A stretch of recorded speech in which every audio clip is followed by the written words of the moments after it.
First of all, I always loved the Japanese designers, and I defended them when it was.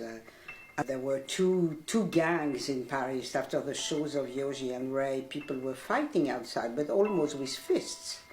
So I arrived at the Comme des Garçons show. Some people hated it and some people loved it. And I see Yohji Yamamoto. And that day I was wearing a black velvet hat, very beautiful, big black velvet hat. And as you know, then after, on the future, you know how Yohji Yamamoto loved hats for women. He says it's a ceiling to protect them. Always, Vogue was before Colombe Pringle and myself arriving. There were nothing on those designers which changed the rule of fashion. When they came in '81, it was suddenly like a shock. You know, after the black of Saint Laurent, we have the black of Japan, which was completely different. And suddenly he tells me, I wanted to thank you for everything you did for me in your editorials. And suddenly he tells me, and that was like a sort of a bomb, you know, would you ever work for me? And I was like a statue of stone. And I said to him, but what would you like me to do for you? I mean, I could not understand. And he answered me, my translation. And for 22 years, that's exactly what I did. I translated Yohji Yamamoto to make him understood by the Occidental world. So I realized that when a designer is a real artist, because I don't think fashion is art, not at all, because a real designer does not need any advice through the process of creation. And it was very strange the way we were working together, because Yohji was sitting on my right, I was sitting, let's say, here. There was a big table in the back. The models were going through the showroom. All the assistants, they never sit, never. They all stand, you know, with their black t-shirts, etc. Because there is a very special way to organize the show. Everything is on the floor. The runway is organized flat on the floor.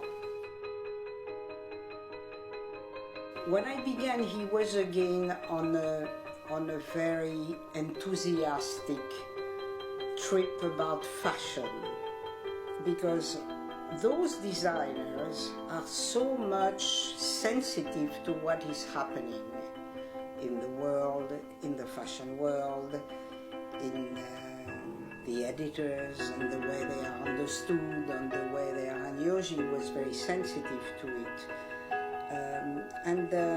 He began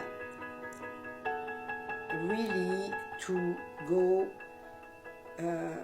in a very optimistic and fantastic way, and there were about 10 years of extraordinary collection, including the one about the wedding, which was amazing. People were standing, shouting, screaming, and it was a collection where André Léon Tallet did the room, and that,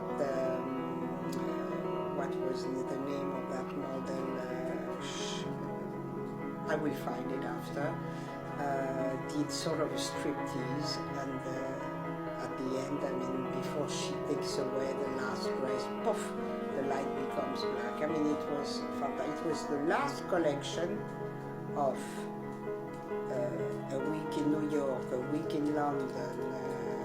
Italy, I think, was before. Well, I don't remember, but anyway, it was the last collection of the week, and people were so enthusiastic. And Yohji and the staff became like my family. But each time For more than 20 years, the collection was unpacked. I was surprised. When I saw it on the racks, I said to myself, but how do they do it? How do they do it? It was so complicated, at the same time so simple, and each time someone says, oh, Yohji is so zen. I said, well, you never looked at his clothes, and you never looked at the inside of the clothes. There is not a person more complicated than him, maybe Ray Kawakubo, because you know that they had this affair for 10 years together. They were together, and they were presenting in Paris, one at 12 o'clock and one at 2 o'clock. So these times were unbelievable of excitement. It's the workmanship, it's the hands. I saw Yohji getting near to a girl with an outfit, and suddenly, you know, taking something, doing like this, it was perfect. His sense of proportion, the sense of the proportion of a woman, because for him, you know, in Japan, the back of women is very important. So he was always calculating in the model the length between the middle of the back and the beginning of the hips.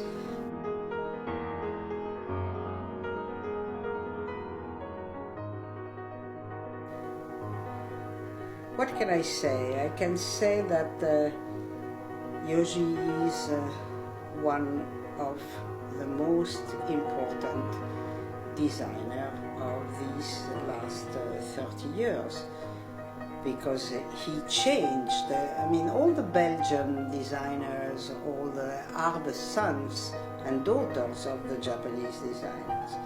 And I think he opened with Kawakubo a path that it was possible suddenly to do things they would have never maybe dared to do. People like Dries Van Noten, like André Le Meester, like Margiela, like today Raf Simons, which is a wonderful designer. And all those people, I am sure if one asks them, who are your father and mother in fashion, would say Ray and Yohji.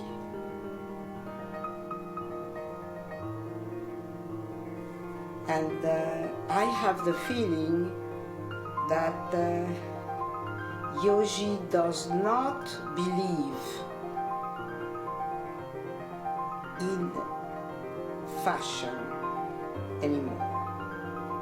I know he's still able to surprise us all. But the creative drive was to go against. He was punk in the real sense of the word, and also punk really breaking the rules. Women had suits, white shirts, flat shoes, but his driving creative process was rock and roll. Punk, rock and roll, and against. And when they ask him black, why black, he does, not again. Because black for him is absolutely not the color of mourning, is absolutely not sad. You know, in the black you have all the colors. So black is a way to be, he used to say, arrogant, shy, and to say to people, I am very quiet, leave me alone.